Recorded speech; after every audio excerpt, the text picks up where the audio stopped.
જય શ્રી કૃષ્ણ મિત્રો. આજે આપણે જાણીશું અપરા એકાદશી ક્યારે છે, તેનું ધાર્મિક મહત્ત્વ, તેની તારીખ, પૂજા મુહૂર્ત અને તેની સંપૂર્ણ જાણકારી. તો મિત્રો, અપરા એકાદશી વ્રત વૈશાખ વદ 11 તિથિ પર રાખવામાં આવે છે.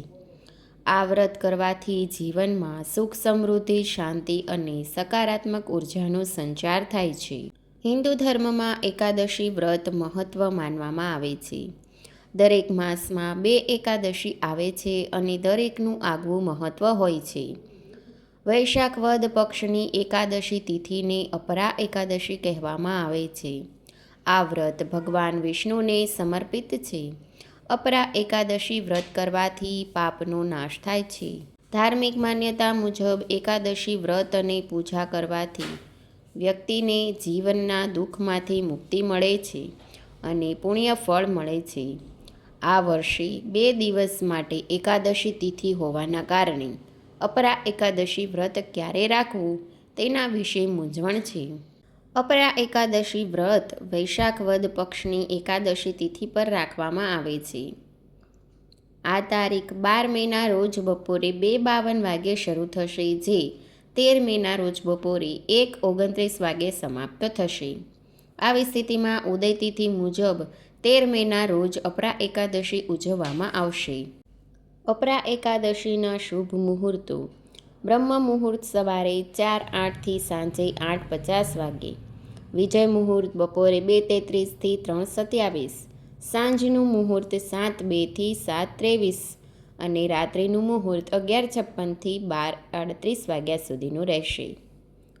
અપરા એકાદશી વ્રતનું ધાર્મિક મહત્ત્વ: ધાર્મિક ગ્રંથો અનુસાર અપરા એકાદશીનો ઉપવાસ કરવાથી વ્યક્તિને અશ્વમેઘ યજ્ઞ, તીર્થયાત્રા, સ્નાન અને દાનની પુણ્ય મળે છે.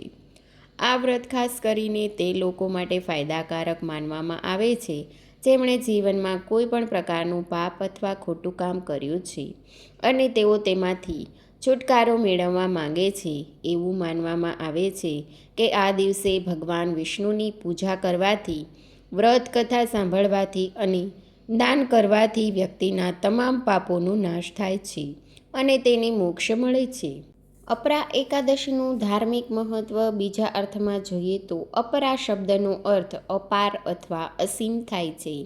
પુરાણો અનુસાર આ વ્રત કરવાથી વ્યક્તિને અપાર પુણ્યની પ્રાપ્તિ થાય છે. જે લોકો અજાણતા થયેલા પાપો અથવા ગુરુ નિંદા જેવા ગંભીર દોષોમાંથી મુક્તિ મેળવવા ઈચ્છતા હોય તેમના માટે આ વ્રત ઉત્તમ માનવામાં આવે છે. આ દિવસે ભક્તિભાવપૂર્વક પૂજા કરવાથી આર્થિક કષ્ટો દૂર થાય છે અને આધ્યાત્મિક ઉન્નતિ થાય છે. પૂજા વિધિ અને તેની તૈયારી કેવી રીતે કરવી? તો મિત્રો, વ્રતની તૈયારીઓ 1 દિવસ અગાઉ એટલે કે દશમથી જ શરૂ કરી દેવી જોઈએ. 12 મેના દિવસે સાત્વિક ભોજન લેવું અને ડુંગળી લસણનો ત્યાગ કરવો. એકાદશીના દિવસે એટલે કે 13 મેના રોજ સવારે વહેલા સ્નાન કરી સ્વચ્છ વસ્ત્રો ધારણ કરવા. ભગવાન વિષ્ણુની મૂર્તિને પીળા આસન પર બિરાજમાન કરી તેમને પીળા ફૂલ, ફળ, ધૂપ, દીપ અને નૈવેદ્ય અર્પણ કરવું. પૂજા દરમિયાન ઓમ નમો ભગવતે વાસુદેવાય મંત્રનો સતત જાપ કરવો અને વ્રત કથાનું શ્રવણ કરવું અત્યંત શુભ ફળદાયી ગણાય છે. તુલસી સેવા માટેના ખાસ નિયમો: ભગવાન વિષ્ણુને તુલસી અત્યંત પ્રિય છે, પરંતુ એકાદશીના દિવસે તુલસીને લઈને ખાસ સાવધાની રાખવી જરૂરી છે. એકાદશીના દિવસે તુલસીના પાન તોડવા પર મનાઈ હોય છે, તેથી પૂજા માટે જરૂરી પાન 1 દિવસ અગાઉ એટલે કે 12 મેના રોજ તોડી લેવા જોઈએ. આ દિવસે તુલસીના ક્યારામાં પાણી ચઢાવવું પણ વર્જિત માનવામાં આવે છે. અપરા એકાદશી પર શું સાવધાની રાખવી જોઈએ? તો મિત્રો, એકાદશીના દિવસે ભાત કે ચોખાની બનાવટો ખાવી નિષેધ છે, એટલે કે ન ખાવા જોઈએ. જે લોકો વ્રત નથી રાખતા તેમણે પણ આ દિવસે ચોખા ખાવાનું ટાળવું જોઈએ. આ પવિત્ર દિવસે ક્રોધ, નકારાત્મક વિચારો અને કઠોર વાણીથી દૂર રહેવું જોઈએ. પૂજા બાદ પ્રસાદનું વિતરણ કરવું અને ગરીબોને યથાશક્તિ દાન આપવું જોઈએ. અપરા એકાદશીએ કરવાના ઉપાય: જો લગ્ન જીવન સુખમય નથી કે લગ્નમાં યોગ બની રહ્યો નથી તો અપરા એકાદશીના દિવસે તુલસીના છોડને 16 શૃંગારની સામગ્રી અર્પણ કરો. આ ખૂબ જ લાભદાયી ઉપાય છે અને લગ્ન જીવનમાં ખુશહાલી લાવે છે. સાથે જ વહેલા લગ્નના યોગ પણ બને છે. જો કોઈ ખાસ કારણ વગર જીવનમાં મુશ્કેલી કે દુઃખનો સામનો કરી રહ્યા છો તો અપરા એકાદશી પર તુલસીની માળાથી શ્રી હરિ વિષ્ણુના મંત્રનો જાપ કરો. આવું કરવાથી જીવનની મુશ્કેલીઓ અને દુઃખ દૂર થાય છે.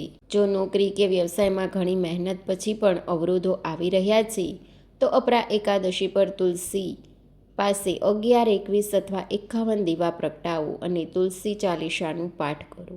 આવું કરવાથી અવરોધો દૂર થાય છે. ઘણી મહેનત પછી પણ જો તમે આર્થિક તંગીથી પરેશાન છો તો અપરા એકાદશી પર તુલસીના છોડને પાણી અર્પણ કરો. પછી સાચા મનથી માતા તુલસીને 7 વાર પરિક્રમા કરો અને સાંજે દીવો પ્રગટાવો. આવું કરવાથી આર્થિક તંગીથી મુક્તિ મળે છે. તો મિત્રો, આ હતી અપરા એકાદશી વિશેની સંપૂર્ણ જાણકારી. મિત્રો, વિડીયો ગમે તો ચેનલને લાઈક કરજો, શેર કરજો અને સબસ્ક્રાઈબ કરવાનું ભૂલતા નહીં. Thanks for watching.